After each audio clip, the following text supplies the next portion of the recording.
favorable et qu'il vous bénisse abondamment. Prenons notre Bible avant de faire quelques commentaires. Je prends Genèse 44. Là, je serai obligé de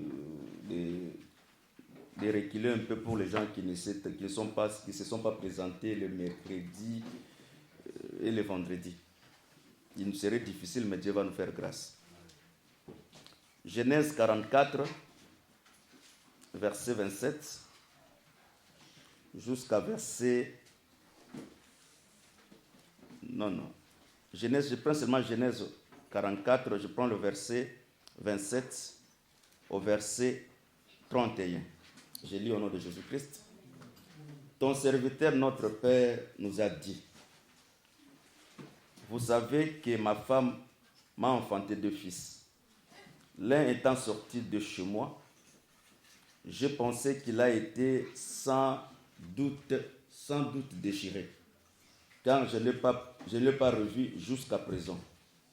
Si vous me prenez encore celle-ci, vous ferez descendre mes cheveux blancs avec douleur dans le séjour des morts. Maintenant, si je me retourne auprès de ton serviteur, mon Père, sans avoir avec nous l'enfant, l'âme duquel son âme est attachée, il mourra en voyant que l'enfant n'y est pas. Tes serviteurs feront descendre avec douleur dans le séjour des morts les cheveux blancs de ton serviteur, notre Père. Prenons encore Genèse 45. Je commence par le verset 1, je crois bien jusqu'au verset 13, ça sera un peu une longue lecture. Joseph ne pouvait plus se contenir. Devant tous ceux qui l'entendaient, il cria: faites sortir tout le monde. Et il ne resta personne avec Joseph. Quand il se fit connaître à ses frères, il éleva la voix en pleurant. Les Égyptiens entendirent et la maison de Pharaon l'entendit. Joseph dit à ses frères: je suis Joseph. Mon père vit-il encore? Mais ses frères ne purent lui répondre, car ils étaient troublés en sa présence. Joseph dit à ses frères: approchez-vous de moi. Et ils s'approchèrent et dit: je suis Joseph, votre frère, que vous avez vendu pour être mené en Égypte. Maintenant, ne vous affligez pas, car ne soyez pas fâchés de m'avoir vendu pour être conduit ici, car c'est pour vous sauver la vie que Dieu m'a envoyé devant vous. Voilà 2 ans que la famine est dans le pays, et pendant 5 années encore, il n'y aura ni labour ni moisson. Dieu m'a envoyé devant vous pour vous faire subsister dans le pays et pour vous faire vivre une grande délivrance. Ce n'est pas donc vous qui m'avez envoyé ici, mais c'est Dieu. Il m'a établi père de Pharaon, maître de toute la maison et gouverneur de tout le pays d'Égypte. Hâte-vous de remonter auprès de mon père, et vous lui direz: ainsi parle ton fils Joseph, Dieu m'a établi seigneur de toute l'Égypte. Descends vers moi et ne tarde pas. Tu habiteras dans le pays des Gosins. Tu seras près de moi, toi, tes fils et les fils de tes fils, tes brebis et le bœuf de tout ce qui est à toi. Là, je te nourrirai, car il y aura encore 5 ans de famine. Ainsi, tu périras point ta maison et tout ce qui est à toi. Bon, on prend encore, prenons une écriture. Psaume 16, verset 10. Psaume 16, verset 10, je lis au nom de Jésus-Christ. Amen. Car tu ne livreras pas mon âme au séjour des morts, et tu ne permettras pas que ton bien-aimé voie la corruption. Prenons encore une autre écriture. Prenons Job 41, verset Job 41. Job 41.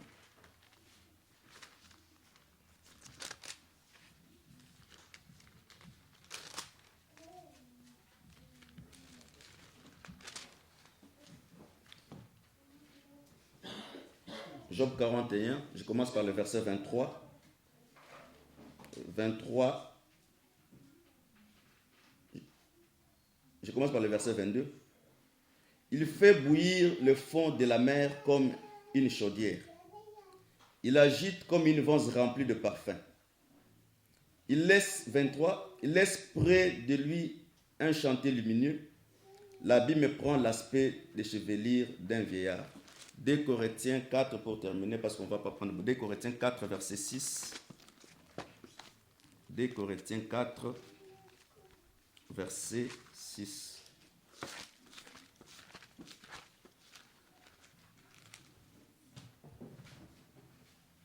J'ai lu au nom de Jésus-Christ.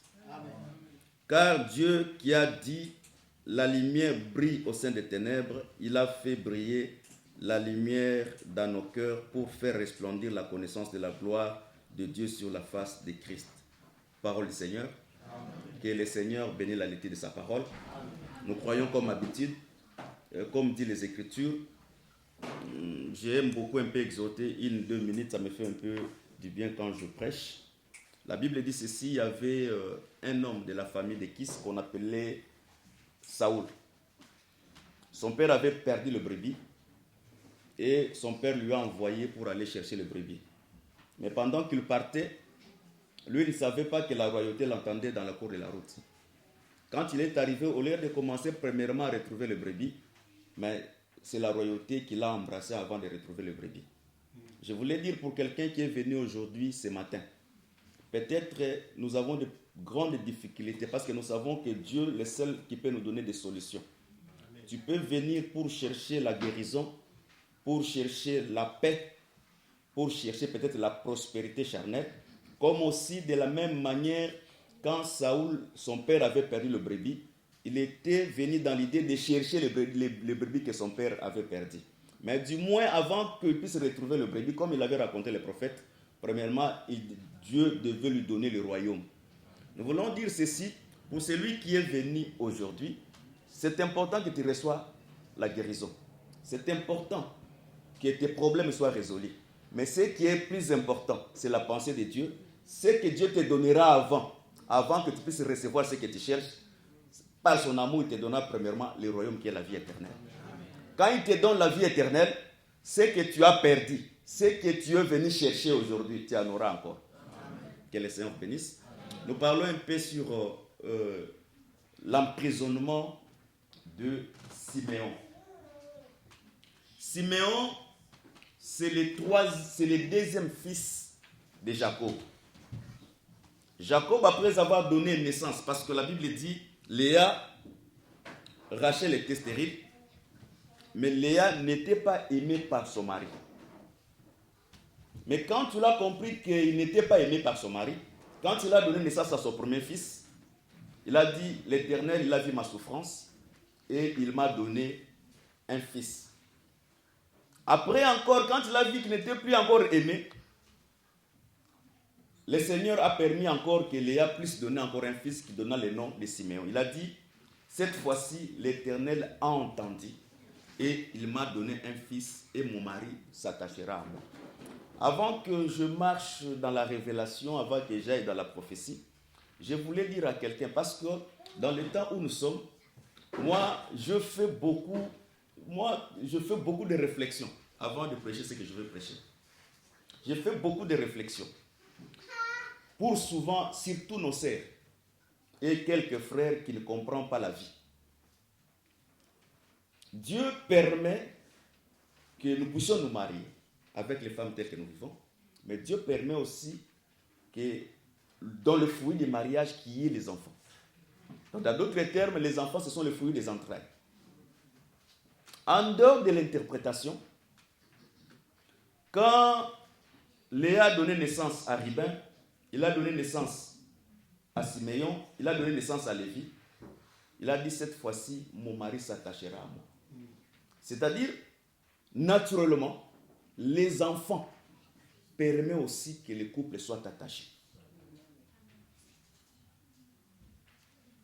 Quand, deux fois dans les mariages se rêvent de divorce, des fois, nous allons au-delà des raisonnements des hommes, nous ne prenons pas compte des enfants. Voilà pourquoi, dans le futur, souvent, dans les couples où il y a plusieurs séparations, c'est difficile d'élever les enfants. Et j'ai compris par une autre réflexion, c'est bien d'aller voir les assistants sociaux. Ce n'est pas mauvais. Mais je trouve dans une autre part, ce n'est pas vrai. Ce n'est pas bon. Pourquoi? Parce qu'en suivant les informations, nous avons, parce qu'un ministre, un homme de Dieu, selon la Bible, les prophètes qui ont prophétisé la grâce de Dieu qui vous ont été réservés, ils ont fait de ces salis une investigation et des recherches. Un homme de Dieu doit être quelqu'un de faire des recherches. C'est très important. Dans les recherches, j'ai cherché à comprendre comment les associations, les assistants sociaux ont été créés. Et j'ai fini par comprendre que c'est une branche maçonnique. Parce que c'est lui qui a ramené cette organisation, c'était François Mitterrand. Et il l'a ramené comment? C'est parce que les francs-maçons ont permis aux gens de gauche d'entrer dans la politique française et de commencer à établir les assistants sociaux, les restos du cœur, toutes ces histoires. Donc, toutes ces branches-là, quand tu vois ta femme commence à beaucoup voir les assistants sociaux, sache-le qu'à la fin, ça finira mal. Dieu, nous ne dépendons pas de la situation de ce pays. Un enfant de Dieu dépend de la situation du ciel. Si nous voulons demander des secours, d'ailleurs la Bible dit, depuis que je suis né, je n'ai jamais vu un juste abandonné, ni sa postérité mendiant le pain. Premièrement, la postérité des justes, les justes, c'est Christ. Parce qu'il y a un seul juste sur la terre, c'est le Seigneur Jésus-Christ. Sa postérité, c'est nous, après l'œuvre de la croix. Parce que la Bible dit, au travers de l'œuvre que tu as faite, tu verras une postérité se rassasier. Nous sommes la postérité des justes. Mais le juste ne se limite pas au Seigneur Jésus-Christ seulement. Tout celui qui a cru à cet évangile, il est devenu juste parce que le Seigneur nous a justifiés. Que le Seigneur vous bénisse. C'est-à-dire, s'il y a certains problèmes, tant mieux prier Dieu. Vous savez, les diables, ils en profitent beaucoup dans tout ce que nous disons. Dieu, des fois, dans les mensonges que nous disons, Dieu n'est pas dans ces mensonges. Parce que les gens croient, bon, ça, ce n'est pas les mensonges. On va dire seulement l'assistance sociale, c'est comme ça, c'est comme ça. C'est les mensonges. Et derrière cette mensonge-là, le diable va entrer. Amen. Voilà pourquoi aujourd'hui, il y a l'instabilité dans beaucoup de mariages. Parce que l'assistance sociale permettra que ta femme puisse avoir une maison. Mais derrière cette maison, il y a un esprit. Amen. L'assistance sociale permettra que toi, les frères, qu'on te donne aussi une maison. Mais derrière cette maison, il y a un esprit. Dans ce pays où nous vivons, si vous voulez très bien vivre, focalisez-vous vers le Seigneur. Amen. Quels que soient les temps sont difficiles, amen, le malheur enterre souvent le juste, mais l'Éternel en délivre toujours. Amen. L'Éternel ne laisse pas ses enfants mourir de faim. Mais Dieu nous éprouve. Derrière chaque épreuve, il y a une consolation de gloire qui accompagne. Que le Seigneur vous bénisse. Amen. Quand il a donné naissance à Siméon, il a dit, cette fois-ci, mon mari a vu, a entendu. Et dans d'autres termes, Siméon, c'était l'oreille. Est-ce que vous me saisissez très bien? Alors, j'ai dit ceci le dimanche, le mercredi. Après la chute d'Adam, Dieu a commencé à parler de plusieurs manières. J'ai expliqué que le jardin, c'était une montagne. Et là où Adam était sorti, c'était le pied de la montagne. De la même manière, en parlant de plusieurs manières, Dieu aussi a utilisé Abraham. Il a donné à Abraham Canaan comme héritage et à sa postérité. Mais la postérité d'Abraham est venue habiter en Canaan. Et la condition pour vivre en Canaan, c'était respecter la loi de Dieu. Si vous respectez la loi de Dieu, vous vivez dans le pays que je vous ai donné.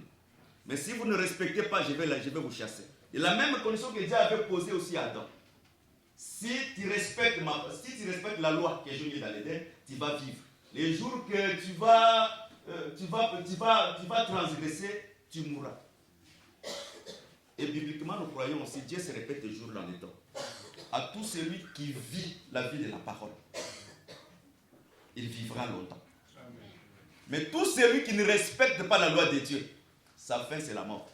Même s'il n'est pas mort physiquement, mais spirituellement il est déjà mort. Et Dieu a permis que Israël quitte Canaan pour se retrouver en Égypte. Pour que l'Israël se retrouve en Égypte, Jacob avait un enfant que nous appelons Joseph, qu'il aimait plus que tous ses enfants. Et il a fait à Joseph un tunique de plusieurs couleurs. Dans d'autres termes, nous avons donné l'écriture dans 1 Chronique 5 qui dit que Joseph c'était le premier-né des fils de Jacob. Quand il lit comme ça dans l'ordre de la chair, c'était Ruben. Mais Ruben, comme il a soulevé les couvertures de son père, il a perdu les droits de premier-né et Joseph a hérité les droits du premier-né. Quand il a hérité les droits du premier-né, il portait la tunique de plusieurs couleurs qui était symbole qu'il portait aussi son frère dans son corps. Parce que le premier-né, il porte tous ses frères dans son corps. Amen. Selon ce qu'il est écrit, si les prémices sont saintes, la masse l'est aussi. Amen. Dans les prémices, comme étant les premiers-nés, il y a aussi la masse. Amen. Voilà pourquoi nous avons dit aussi, Jésus, quand il est venu sur la terre, lui aussi, il a porté les tuniques de plusieurs couleurs comme étant le premier-né. Parce que tous les prophètes, les tuniques de plusieurs couleurs, c'est l'ensemble de tous les prophètes que Jésus-Christ devait porter dans son corps. Que le Seigneur vous bénisse. Maintenant, les 10, parce que ce sont les 10 qui sont allés abreuver les animaux, et Jacob a envoyé son fils Joseph vers ses frères. La Bible dit, ils ont pris Joseph et ils l'ont vendu. Et ils ont pris les tuniques à plusieurs couleurs, ils ont trempé dans le sang. Parce que les tuniques ne pouvaient pas aller en Égypte. Parce qu'à chaque fois, quand dans la Bible, le fils porte les péchés, parce qu'il faut bien lire la Bible, on a pris le sang pas de n'importe quel animal, on a pris le sang du bouc. Dans la Bible, le bouc sert pour l'expiation du péché. C'est-à-dire, dans d'autres termes, ça prophétisait de Christ qui a porté les péchés. Parce que je vais m'expliquer ici, parce que beaucoup de gens ne peuvent pas me comprendre. Quand on dit que Dieu a envoyé son fils Jésus avec un corps semblable à celle du péché, ce n'est pas dit quand Jésus est né dans le ventre de Marie. Il est né avec le corps semblable du péché, non. Quand il est né, quand il marchait avec un corps pur.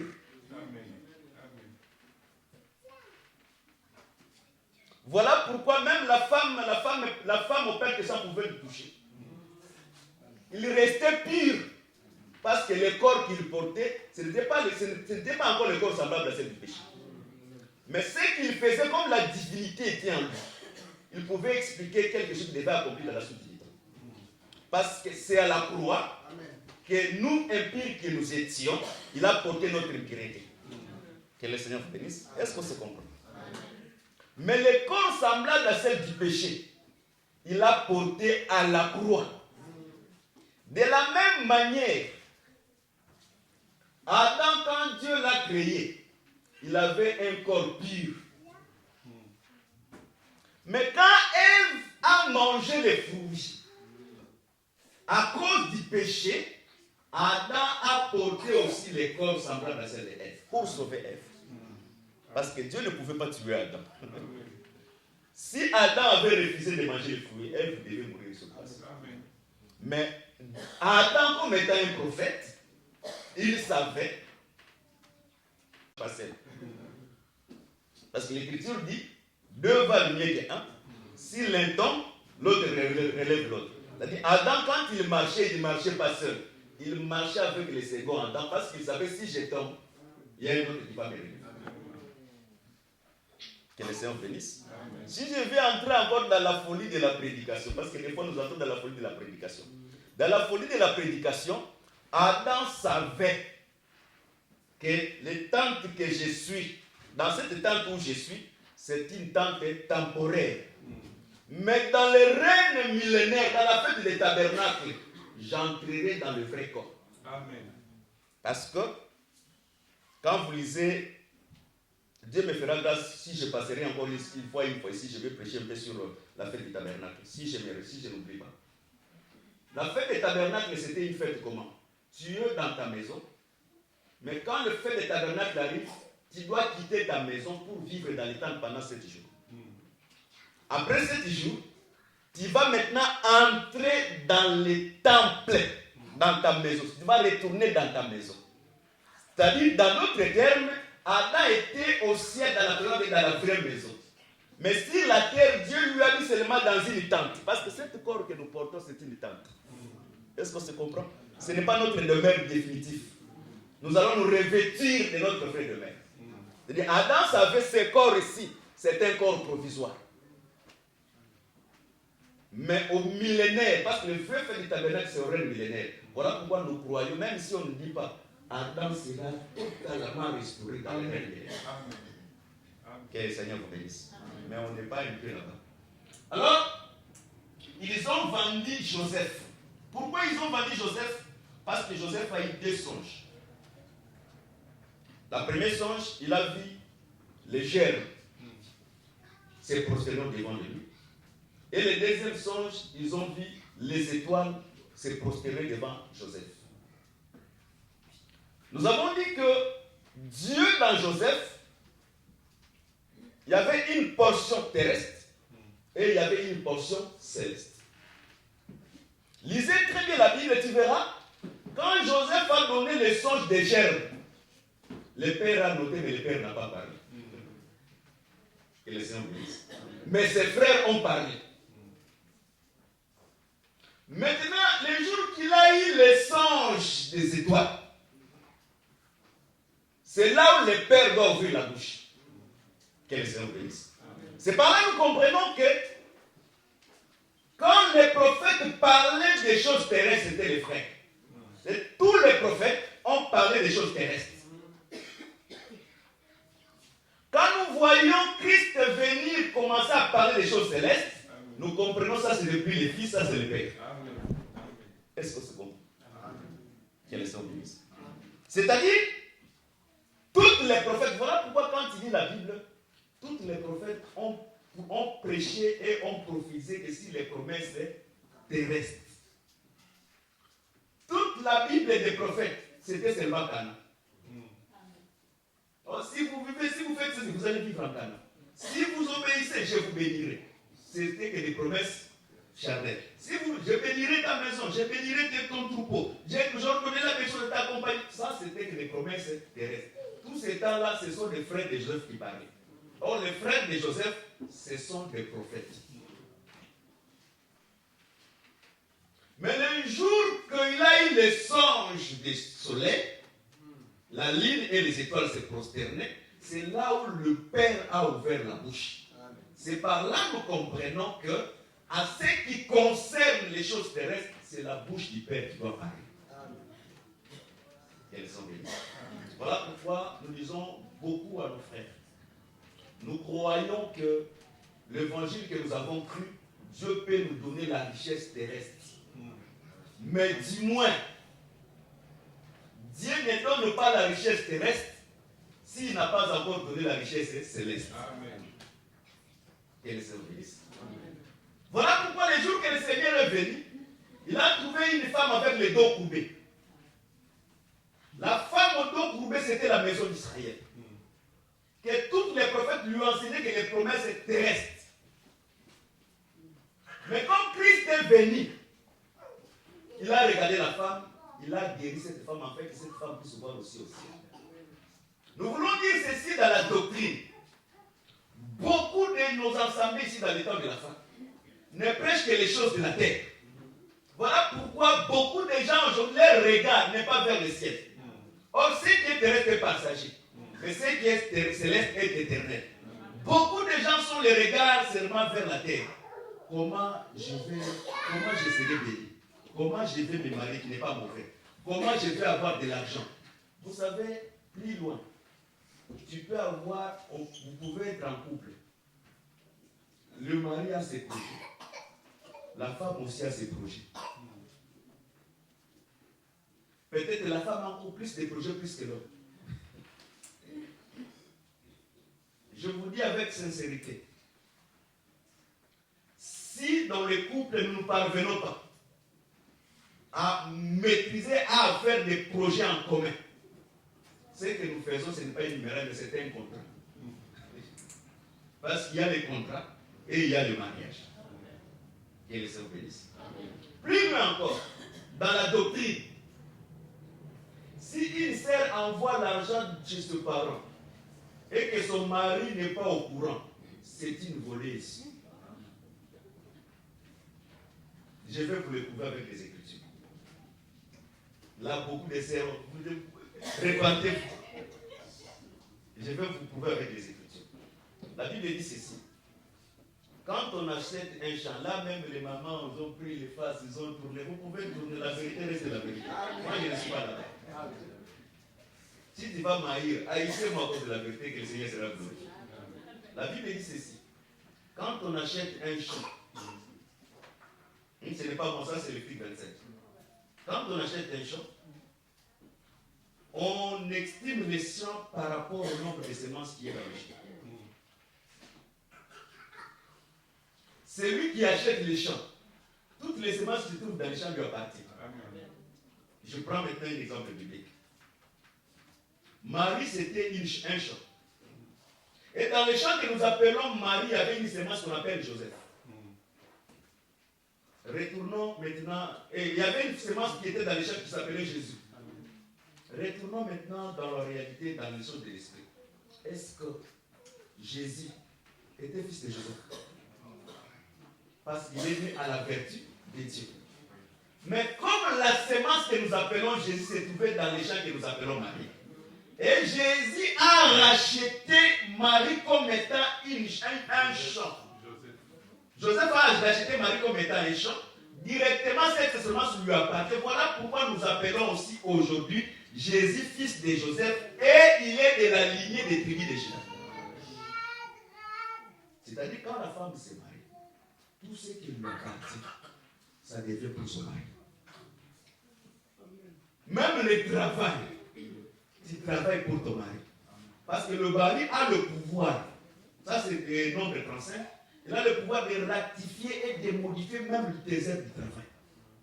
Tu ne peux pas dire, moi j'ai beaucoup étudié, non. Si les problèmes se posent, nous dans l'église, nous allons demander seulement aux frères, est-ce que tu as la capacité de donner 3 choses aux frères? Alors c'est la nourriture, le vêtement et les vies. Si on te donne, ça ne repose pas. Parce que le match, c'est le repos pour une femme. Sauf que si le frère n'est pas capable de donner les lits, le vêtement et la nourriture, là tu peux travailler. Mais s'il est capable de les donner, repose-toi. La richesse, c'est Dieu qui les donne. Tous les gens qui veulent s'enrichir tombent sous le piège du diable. Amen. Voilà pourquoi Paul a dit, si nous avons, la Bible dit, si nous avons le vêtement et la nourriture, cela nous suffit. Car la richesse, lisez 1 Timothée, bien 2 Timothée, c'est un don que Dieu donne aux gens. Tout le monde ne sera pas riche. Voilà pourquoi la Bible dit, nous conseillons aux riches des siècles présents. Dieu les a donné la richesse pour se réjouir. Mais de ne pas seulement mettre l'espérance dans cette richesse, mais d'amasser aussi. C'est un riche selon Dieu. C'est celui qui a la vraie richesse de la parole et il a aussi la richesse naturelle comme ça. Amen. Que le Seigneur vous bénisse. C'est-à-dire les choses terrestres. Ce sont les enseignements aujourd'hui où beaucoup de frères, ils ont le regard vers la terre. Quand tu vois tous ces gens de coups de prière, ils ne marchent pas comme ça. Ils marchent comme ça. Ils cherchent où est-ce que je vais trouver de l'argent. Comment je serai heureux. Comment je serai prospère. Non. Dans dans la vie, Dieu fait chaque chose à son temps. Je ne sais pas si j'ai prêché. Qu'est-ce qu'on appelle l'expérience? L'expérience en français, c'est l'ensemble des échecs et de la réussite. Dans la vie, il n'y a pas seulement la réussite. Dans la vie, il y a aussi l'échec, qui est aussi une correction, afin que tu puisses marcher la prochaine fois que tu n'es pas les bêtises que tu as fait. Et les Seigneur bénisse. On va quitter les enseignements pour lui. Et Joseph est descendu en Égypte. Et Jacob interprète, c'est un bête féroce qui a déchiré mon enfant. Tout le langage de la Bible, il y a un pourquoi. Amen. Quel est le bête féroce qui a déchiré? Jacob, comme était un prophète, quand il parlait de bêtes féroces, il voyait déjà les temps à venir. Parce que le vrai Joseph, c'est le Seigneur Jésus-Christ. Les bêtes féroces, c'est qui? On doit chercher les bêtes féroces dans la Bible. Amen.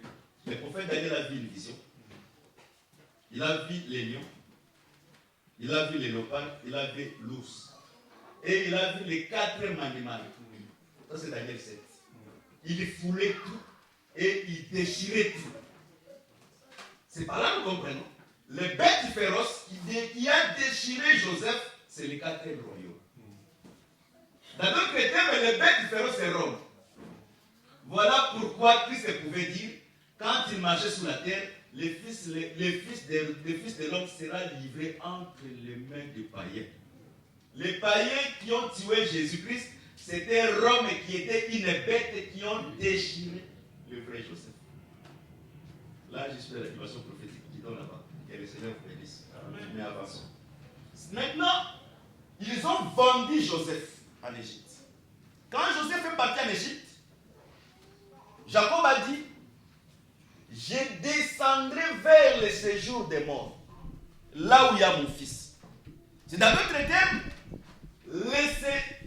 l'Égypte, c'est le séjour des morts. Dans d'autres termes, le monde où nous vivons ici, c'est le séjour des morts. Dans ce monde ici, il n'y a pas la vie. Parce que le diable est quitté, il est le roi de cette terre. Un enfant de Dieu sur cette terre ne peut pas être tranquille. Un enfant de Dieu ne peut pas vivre dans la perfection sur cette terre. Voilà pourquoi dans cette terre, nous combattons du jour au jour un bon combat de la foi. Voilà pourquoi il faut se revêtir chaque fois des armures que Paul parle dans l'Éphésiens 6. Je donne cet exemple à plusieurs fois. Vous savez pourquoi Akab était mort? Akab était mort par défaut de cuirasse. Parce que les cuirasses étaient trouées. Et quand ils ont tiré la flèche, parce que la Bible dit éteignez les flèches des malins. Parce que les diables, à chaque fois quand nous marchons, ils tirent les flèches. Mais cuirasse, Akab, comme son cuirasse était trouée, la flèche est entrée là où elle était trouée. Beaucoup de gens, ils ont cru à l'évangile, mais ils marchent avec des cuirasses trouées. Qu'est-ce que signifie un cuirasse troué? Ce n'est pas dit parce qu'on a cru, on ne sera pas malade. Ce n'est pas dit que parce qu'on a cru, on ne manquera pas de l'argent. Ce n'est pas dit parce qu'on a cru, on serait toujours joyeux. Ça peut arriver. Tu n'as pas péché comme Job n'a pas péché. Tu n'as pas fait quelque chose comme l'aveugle né était né aveugle né. Ni à cause de son péché, ni à cause du péché de ses parents, mais c'est afin que la gloire de Dieu soit manifestée. Amen. Si maintenant la personne croit seulement, comme je crie, je vais marcher sur la terre en étant heureux, en ayant la paix, c'est un qui va se trouver. Le jour que la richesse là qu'il met son espérance, Dieu va prendre cette richesse. C'est à ce moment que la mort de cette personne va se manifester. Voilà pourquoi Paul dit, je me suis habitué à vivre dans la disette et dans l'abondance. Un enfant de Dieu doit s'habituer, parce qu'ici sur cette terre il n'y a pas le repos. Doit s'habituer à vivre dans la souffrance, doit s'habituer aussi à vivre dans l'abondance. Que le Seigneur bénisse. Voilà pourquoi les jours-là, Job a dit, vous êtes des faux médecins.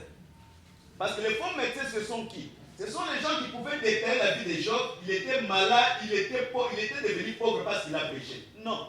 chaque fois quand il nous arrive des problèmes, ce n'est pas seulement le péché. Dieu permet aussi que nous soyons éprouvés. Voilà pourquoi je vous dis ici, parce que cette terre ici, c'est la fournaise de fer là où on a mis Meshach, Shadrach, Abednego. C'est la terre qui sera éprouvée ici sur la terre, afin que ta vraie nature puisse sortir. Que les Seigneur bénisse. Nous disons chaque fois dans cet évangile, quand tu aimes trop ton mari, attention d'aimer ton mari plus que Dieu. Attention d'aimer ta femme plus que Dieu. Attention d'aimer tes enfants plus que Dieu. Comment on aime les maris plus que Dieu? Quand ton mari commence à t'interdire de respecter ou de venir à l'église, attention. Ça, tu commences à aimer ton mari plus que Dieu. Quand l'amour de ta femme commence à étouffer ta présence dans l'église et rester dans la foi, là, attention. Quand l'argent commence à t'empêcher de prier le Seigneur, sache que l'amour de l'argent est déjà monté sur toi. Et c'est trop dangereux. Or, un enfant de Dieu, il aimera son Dieu de tout ton cœur et de toute ta force. Que le Seigneur vous bénisse. Quand Joseph est venu ici à l'Égypte, dans d'autres termes, Joseph est venu dans le séjour des morts. Est-ce que dans le séjour des morts, il peut y avoir le vivant? Je dis oui. Parce que Jonas, quand on l'a jeté dans le bac, le séjour des morts qui est le poisson a avalé Jonas. Ça c'est Jonas d'Élisée. A avalé Jonas. Jonas continuait à vivre dans le séjour des morts. Et Jonas continuait à prier dans le ventre du poisson.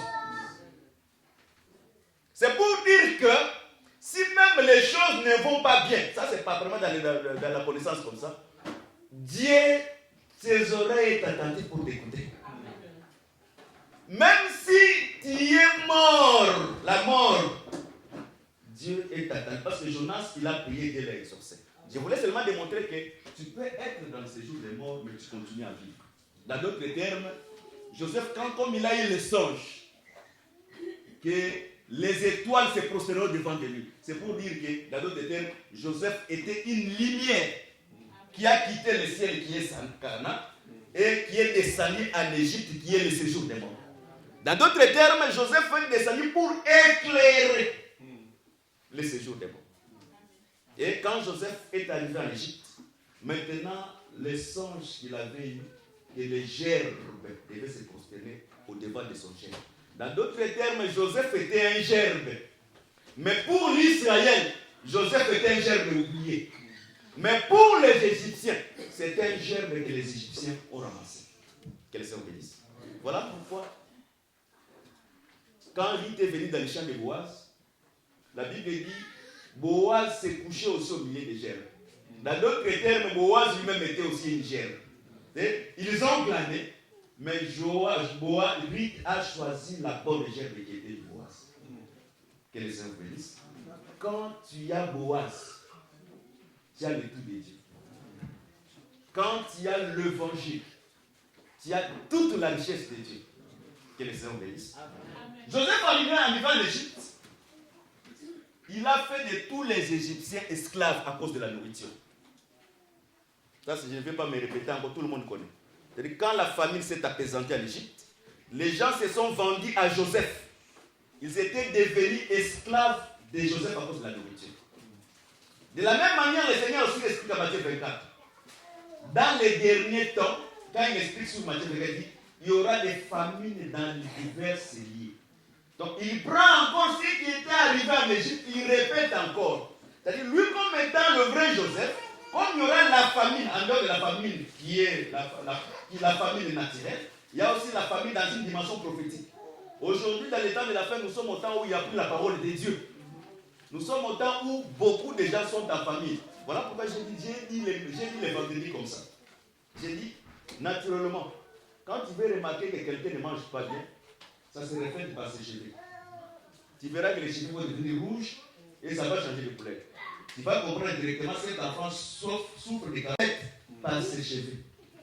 Une sœur de cet évangile, il ne peut pas ajouter les périls, c'est une parure. C'est pour séparer, c'est pour t'échanger. Une sœur doit conserver sa vraie nature. Parce que la femme doit être naturelle. Et nous croyons, cet enseignement, c'est le soleil. Et le rôle du soleil, c'est de briller. D'ailleurs, si tu es barré, tu fais que qui encore puisse encore te dire encore je t'aime. La femme ne s'habille pas pour plaire aux autres. Comme dans ce dernier temps, tu vois ici avant de sortir, elle s'habille, elle s'arrange, elle se prépare. Ah, quand les gens vont me voir. Non, non, non. La femme s'habille pour plaire à son mari. Quand la femme commence à s'habiller pour plaire les autres, ça c'est l'esprit de la prostitution. Aujourd'hui, je suis très doctrinal. Que le Seigneur bénisse. Que le Seigneur bénisse. Et ils ont fait... Tous les Égyptiens étaient devenus esclaves de Joseph. C'est-à-dire, quand on te trouve en bonne santé en Égypte, tu es esclave de Joseph. Maintenant, pour signe que tu es esclave en Égypte, dans la Bible, quand tu es esclave à la perpétuité, on doit te percer l'oreille. Quand on te perce l'oreille, tu restes esclave à la perpétuité. C'est par là que nous avons dit, quand les enfants de Jacob sont descendus en Égypte, Joseph ne pouvait pas prendre n'importe qui comme esclave. Joseph a choisi Siméon. Ce n'est pas un hasard. Parce que Siméon, c'était l'oreille que l'Israël marche. Parce que la Bible dit à ce qui concerne les promesses, ça c'est Romains 9, le culte, les patriarches, les promesses, tout cela appartenait à Israël. Maintenant, quand ils sont descendus en Égypte, Joseph a pris Siméon comme étant l'oreille, il a fait prisonnier de Joseph. C'est-à-dire, les restes des enfants de Jacob sont retournés en Égypte, en Canaan, mais sans Siméon comme étant l'oreille. C'est pour dire que dans l'état actuel où nous sommes, nous qui ont crié à cette parole, Dieu a fait de nous des esclaves. Si pour que nous soyons ces esclaves, il nous a donné Siméon comme étant l'oreille. Est-ce que c'est compris? C'est-à-dire, c'est lui qui a la compréhension. Pour que je comprenne que tu es un esclave de Dieu, Dieu doit te donner la compréhension de la parole. La compréhension de la parole, c'est le plus grand don que Dieu peut donner à une créature. Parce que si tu ne comprends pas la parole, le salut se résume dans la compréhension de la parole. Voilà pourquoi il a dit dans Matthieu 13, je leur parle en parabole.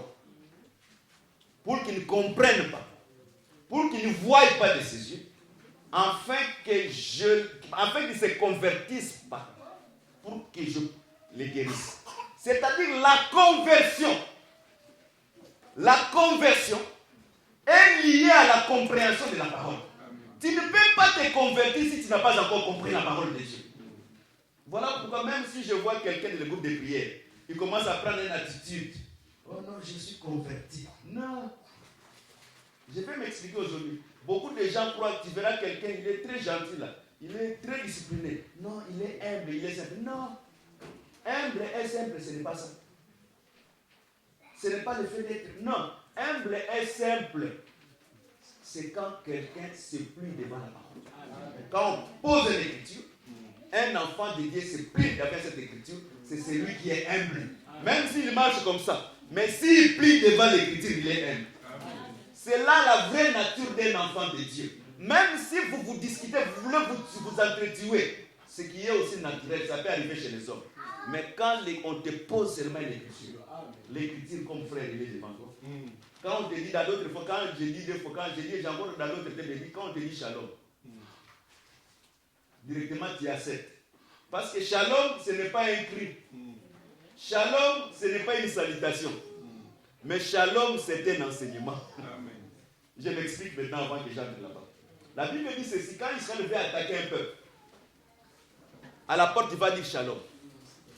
Si vous acceptez shalom, vous êtes assujettis. Si vous n'acceptez pas shalom, il vous tue tous. Voilà pourquoi Jésus a dit, quand il a regardé Jérusalem, oh Israël, Israël, si tu savais réellement ce qui était réservé à ta paix.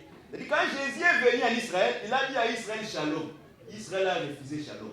Or, quand vous refusez shalom, maintenant c'est la guerre. Voilà pourquoi il a dit, comme ces choses sont cachées à toi, tu seras détruit. Parce que quand on te dit shalom, tu n'acceptes pas. Derrière shalom, il y a la destruction. Mais quand on te dit shalom, tu acceptes. Tu dois être assujetti. Un enfant de Dieu, quand on lui présente l'écriture doit dominer sur lui.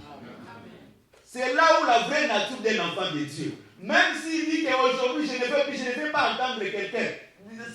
Quand on le présente seulement l'écriture, il s'est pris devant l'écriture. Parce que l'écriture, c'est le germe de Joseph qui reste debout. Et toute germe devant l'écriture doit s'agir. Que le Seigneur bénisse. Voilà pourquoi shalom, ce n'est pas un cri. Oh, shalom. Shalom, même si tu es dans le péché, shalom. Non, non. Quand tu es fâché, je te regarde, cher shalom. Cher shalom. Cher shalom. Quand tu t'exprimes, je comprends, celui-ci.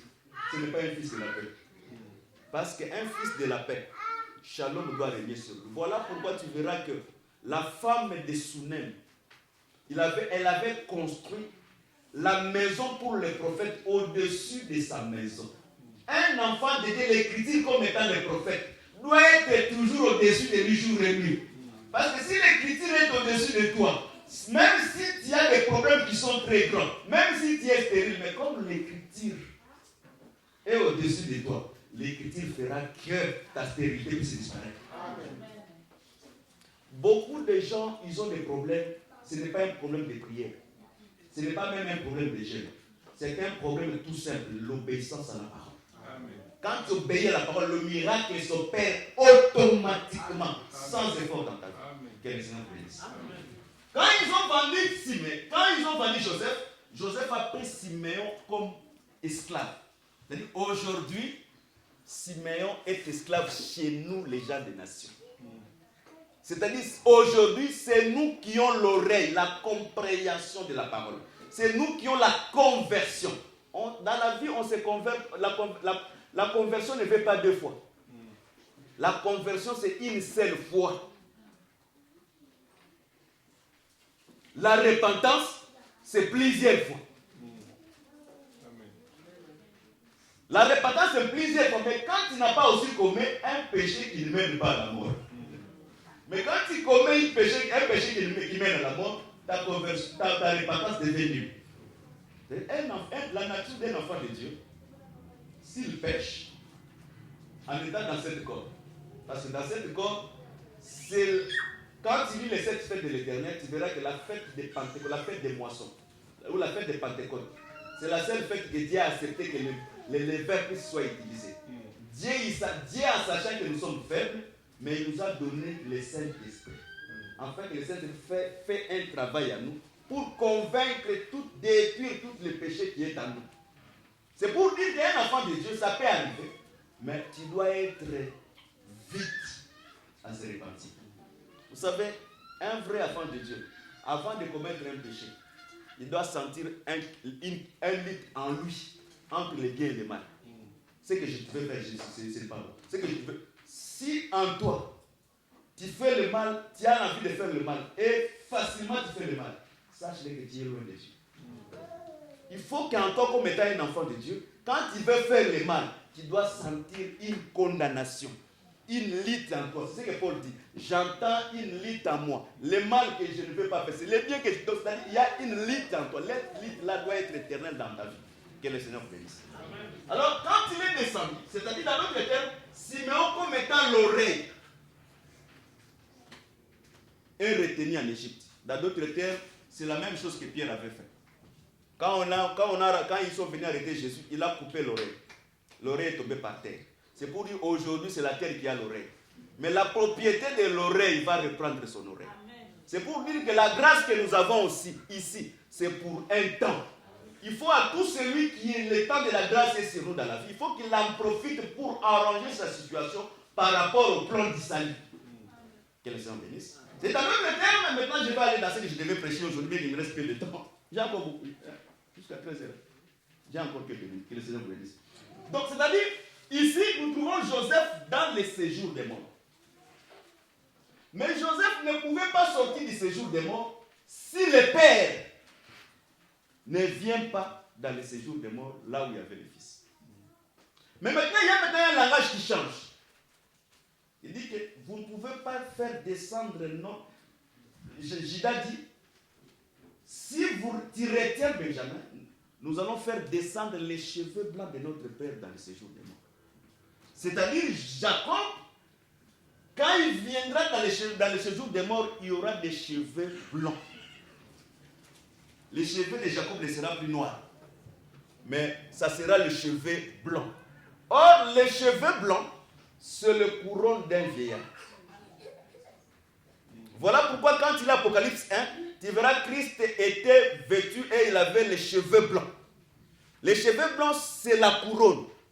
Dans d'autres termes, celui qui a les cheveux blancs, c'est celui qui a vécu longtemps. Mais quand on explique sur la naissance de Christ dans Michée 5, on dit, celui qui naîtra sera celui que son séjour remonte depuis les temps anciens. C'est-à-dire, dans d'autres termes, l'enfant qui était né, on ne peut pas compter le nombre de séjours sur la terre. Dans d'autres termes, cet enfant, c'est celui que nous appelons Melchisedec, qui n'a ni commencement de jour, ni fin de vie. C'est le sacrificateur du Très-Haut. Pour accomplir l'écriture, c'est le supérieur qui bénit l'inférieur. Que le Seigneur bénisse. Bibliquement, dans l'évangile que nous avons pris, un frère ne peut pas dire à un ministre que Dieu te bénisse. Amen. Est-ce qu'on se comprend? Un frère ne peut pas venir dire à un ministre que Dieu te bénisse. Non. L'écriture ne se contredit jamais. C'est les supérieurs. Les supérieurs, ce n'est pas cette vase. Les supérieurs, c'est les ministères, les cheveux blancs. Voilà pourquoi la Bible dit honorez ceux qui prêchent. On l'honore comment? Parce qu'ils ont les cheveux blancs. Voilà pourquoi un homme de Dieu n'a pas l'âge. Même s'il a 18 ans, par rapport à sa nature, mais comme Dieu a donné le ministère, il devient le plus âgé. Parce que le ministre, c'est le premier-né. Voilà pourquoi c'est le ministre qui dit au frère ou à une sœur que Dieu te bénisse. Amen. Toi, tu dis seulement Amen. Amen. Toi, tu ne me dis pas encore que Dieu te bénisse. Toi aussi, que Dieu te bénisse. Comment l'inférieur peut bénir? Ça, c'est la plus grande folie dans l'évangile. Est-ce que c'est compris? Nous avançons, que le Seigneur vous bénisse. C'est-à-dire, c'est les cheveux blancs qui devaient descendre en Égypte. Dans d'autres termes, les cheveux blancs qui devaient descendre en Égypte, c'est l'esprit.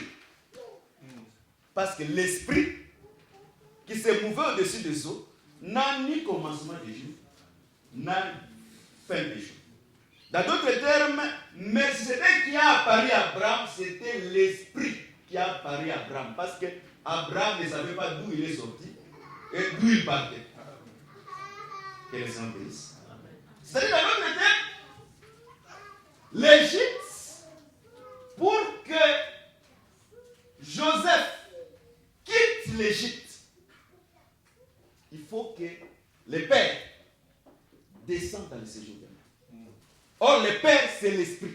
Voilà pourquoi Paul dit ceci dans Romains 8, verset 21, où il dit, si l'esprit qui a permis à Jésus de rester parmi les morts, habite en toi, te permettra aussi de communiquer la vie à ton corps mortel. C'est-à-dire, pour que Jésus-Christ te ressuscite dans le séjour des morts, il a fallu que l'esprit descende dans le séjour des morts, parce qu'il a dit, tu ne permettras pas que l'âme de ton serviteur voie la corruption. Jésus devait rester le troisième jour, parce qu'au-delà du troisième jour, les corps devaient subir la corruption. Voilà pourquoi Dieu ne pouvait pas permettre que le Seigneur, dans le séjour des morts, que son corps puisse subir la corruption. Dans d'autres termes, le séjour des morts, quand l'esprit descend dans le séjour des morts, l'esprit descend maintenant comme étant un crocodile. Est-ce qu'on se comprend? L'esprit, quand l'esprit descend dans le séjour des morts, l'esprit descend maintenant comme étant un crocodile. Parce que la Bible dit, quand les crocodiles passent dans la Bible prend la forme des chevelures d'un vieillard. C'est-à-dire quand Dieu descend. Voilà pourquoi quand Christ, il veut ressusciter quelqu'un, il ne parlait pas. Ressuscite-toi. Non. Il parlait avec une voix forte. Parce que les voix fortes, c'est la nature des lions. Parce que les lions et les crocodiles, c'est la même chose. Ce sont que des langages différents, mais c'est la même chose. C'est-à-dire, quand Dieu veut parler de la résurrection, voilà pourquoi il dit, au son de la trompette, au signal d'un archange donné. Ça, ce n'est pas une voix murmurée, non. Une voix forte. Voilà pourquoi il dit, Lazare, sort. C'est-à-dire, la parole, c'était l'esprit qui est descendu dans le séjour des morts pour faire sortir Lazare dans le séjour des morts. Maintenant, Paul explique maintenant le séjour des morts. Et David explique le séjour des morts. Il dit, le cœur d'un chacun, c'est un abîme. C'est tel que nous sommes. Le cœur d'un chacun, c'est un abîme. L'abîme, c'est quoi? C'est là où règnent les ténèbres. Vous savez, le frère tel qu'il est ici, il peut être présent dans l'église, mais ce que son cœur pense, personne ne connaît. Voilà pourquoi, facilement, Dieu pouvait dire à Noé, je me repens d'avoir créé l'homme. Parce que dans le cœur de l'homme, ne sort que le mauvais pensée. C'est-à-dire, quand on dit que le cœur d'un chacun c'est un abîme, c'est dans le cœur des humains, il n'y a pas une bonne pensée. Il faut maintenant, Jacob, comme étant les vieillards, comme étant les crocodiles, descendre dans le séjour des morts. Voilà pourquoi nous croyons, l'évangile que nous prêchons, c'est une voix forte qui doit pénétrer dans les cœurs. Parce que Paul maintenant explique les cœurs. Il dit que Dieu qui a dit, Dieu prend maintenant les critiques de la création, Dieu qui a dit que la lumière luit dans les ténèbres. Parce qu'au commencement, l'Esprit de Dieu s'est mové au-dessus des eaux et les ténèbres régnaient dans la surface de la Bible.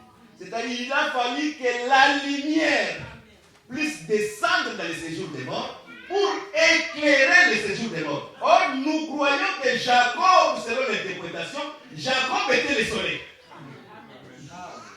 C'est-à-dire, quand Jacob va en Égypte, c'est le soleil qui descend dans le séjour des morts.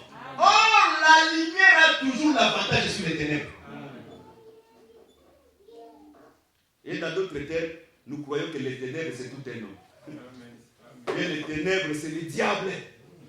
Et nous croyons aussi que les ténèbres associent ses serviteurs.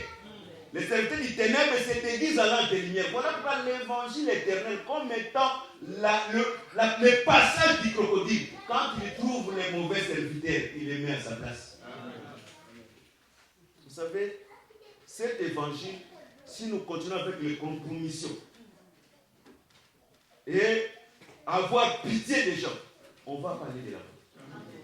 Si Dieu n'a pas pitié de quelqu'un, ne sois pas plus miséricordieux que Dieu.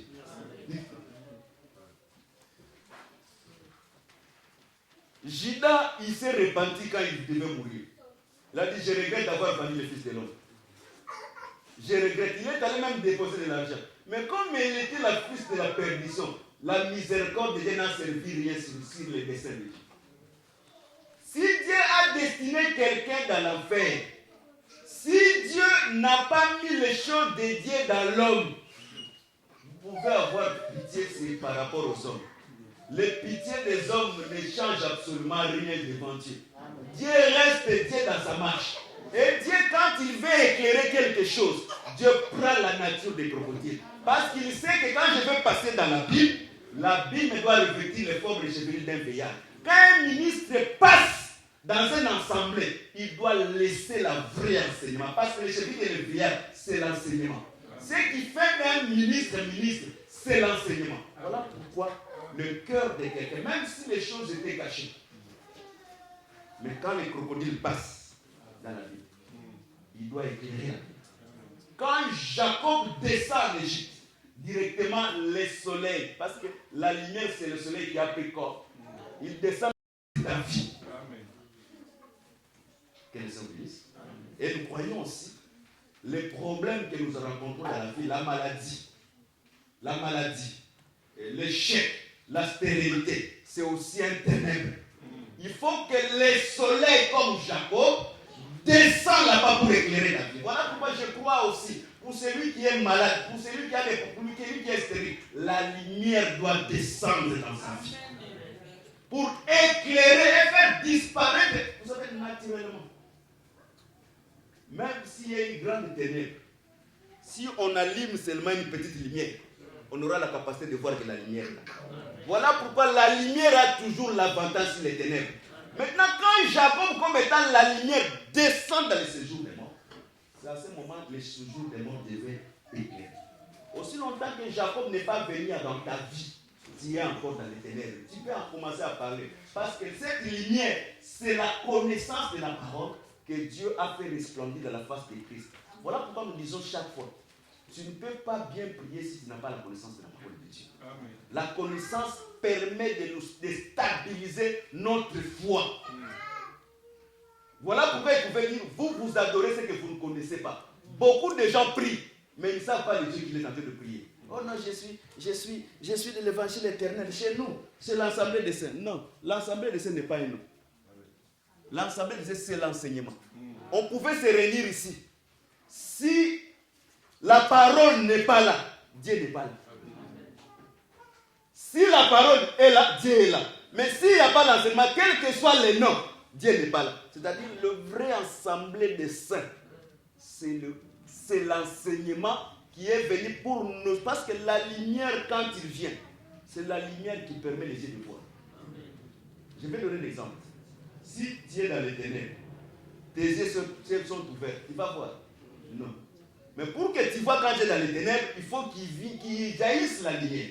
C'est pour dire que c'est la lumière qui nous permet. C'est-à-dire, dans notre nous tous disons, quand c'est la l'ignorance dans laquelle je dis, je n'ai pas encore la lumière sur cette chose. C'est-à-dire, l'ignorance c'est les ténèbres. Maintenant, quand il y a la lumière, j'ai la lumière de cette chose. J'ai la lumière de ma maladie.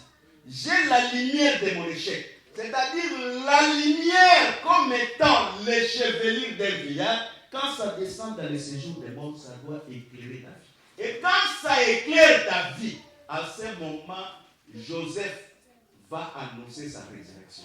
Il dit, je sais que le Seigneur va vous visiter, mais vous ne laisserez pas mes os ici en Égypte. C'est par là que j'ai dit le vendredi, Adam, quand Dieu a tiré Ève, Adam, quand il a regardé Ève, il pouvait dire, oh ma femme elle est belle. Regarde sa taille. Elle a une taille angélique. Mais Adam n'a pas dit ça. Adam a commencé à dire, voici cette fois-ci, c'est les os de mes os, la chair de ma chair. Et ce qui fait de Ève une épouse à Adam, premièrement, c'est les os. Or, les os, c'est la doctrine. Amen. Voilà pourquoi Israël, en étant aussi épouse, pour qu'il s'identifie avec l'épouse, lors de l'exode, l'Israël devait sortir avec aussi les os de Joseph, pour qu'il puisse avoir la forme d'une épouse. Et pendant toute la marche, il devait marcher avec les os de Joseph jusqu'en Canaan. Quelle que soit la révélation, quelle que soit la prophétie, mais la doctrine, c'est les os de Joseph qui nous identifient comme étant époux du Seigneur. Et nous allons entrer avec la doctrine jusqu'au dans le plan du salut. Amen. Voilà pourquoi la doctrine dans l'Église n'est pas quelque chose à négliger. C'est par là que nous avons dit, si on a retenu Siméon, on devait retenir aussi Benjamin, parce que la Bible dit, Jésus-Christ devait être retenu jusqu'au rétablissement de toutes choses. Or, le rétablissement de toutes choses, c'est quand les pierres de l'autel seront restaurées. Parce que chaque fils d'Israël représentait une pierre de l'autel. C'est pour dire qu'un ministre, un vrai ministre, ne peut pas venir prêcher quelque part et tout vénérer dans la doctrine, il va ça pour prêcher la doctrine. Là, il n'est pas un vrai ministre. Parce que les branhamistes prêchent aussi la révélation. Les joévistes prêchent aussi la révélation. Mais la différence, c'est dans la doctrine. Voilà pourquoi un ministre, pour que la gloire de Dieu descende dans l'église, il faut premièrement que la doctrine soit restaurée dans l'église. Le fondement soit respecté. Chacun doit travailler selon l'analogie de la foi. Si la personne chante, il chante selon la doctrine. Je dis souvent là où je prêche chez nous dans l'église, dans nos assemblées, il n'y aura pas de lorbeau. Il n'y aura pas de Marie Missab avec des cheveux comme des lions ici. Même si tu chantes comment tu fais tes idées, tu ne seras pas le bon dans l'évangile éternel. Nous, dans l'évangile éternel, la musique est attachée au sacerdoce. Tu ne peux pas faire ta musique à la maison. Non, ici, quand tu chantes pour la gloire de Dieu. La musique aujourd'hui qui est une industrie, c'est diabolique. Tous ces musiciens que vous voyez, que vous chantez, ce sont des diables marchant dans la chair. Parce que quand on ne respecte pas la parole, on devient le diable. Vous savez, une bonne pensée. Pierre dit, Jésus dit, je vais mourir. Pierre dit, non, tu ne peux pas mourir. Jésus dit, arrière de moi, Satan. Rentrons un peu dans cette écriture. Est-ce que Pierre a mal raisonné? Mais Seigneur, toi qui fais le miracle, toi qui es le Messie, mais pourquoi tu devais mourir? Quand la pensée de Dieu n'est pas en accord avec la pensée de l'homme, quelle que soit la bonne disposition de la pensée de l'homme, c'est diabolique. Parce que Christ est venu sur la terre pour mourir. L'empêcher de mourir, même si tu as compassion du Seigneur, c'est satanique. Voilà pourquoi nous disons chaque fois, la pensée de l'homme, bien qu'il soit.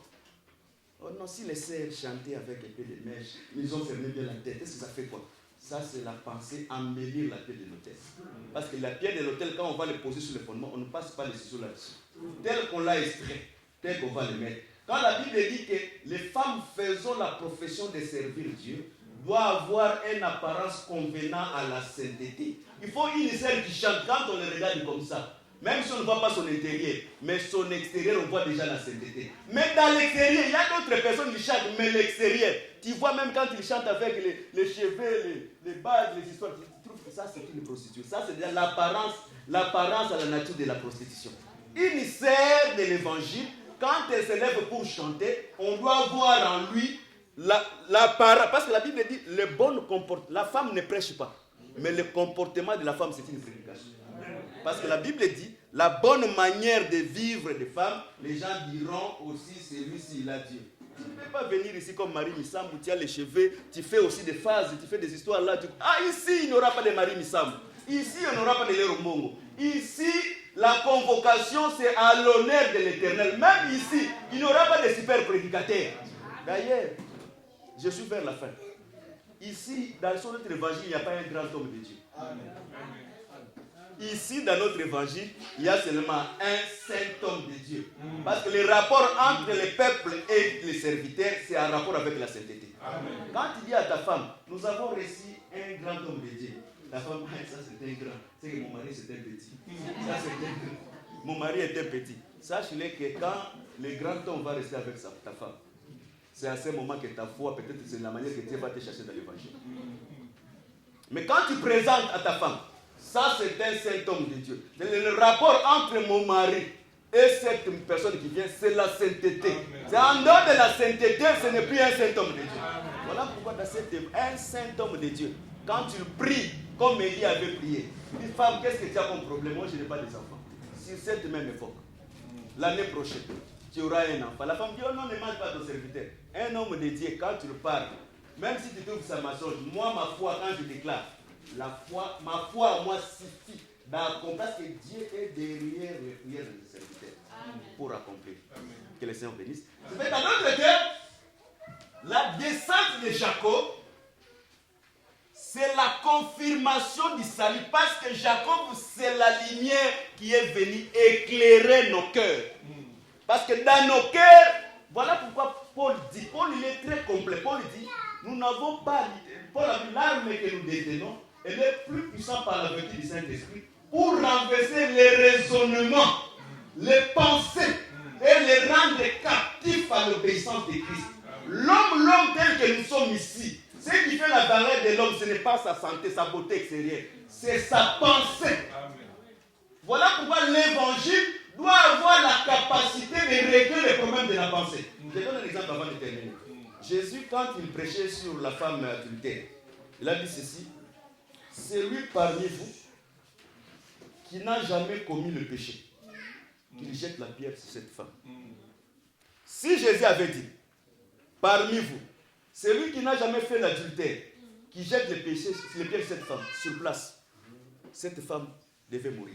Parce que tel que nous sommes ici, il y a des gens depuis qu'ils se sont mariés, n'ont jamais fait l'adultère.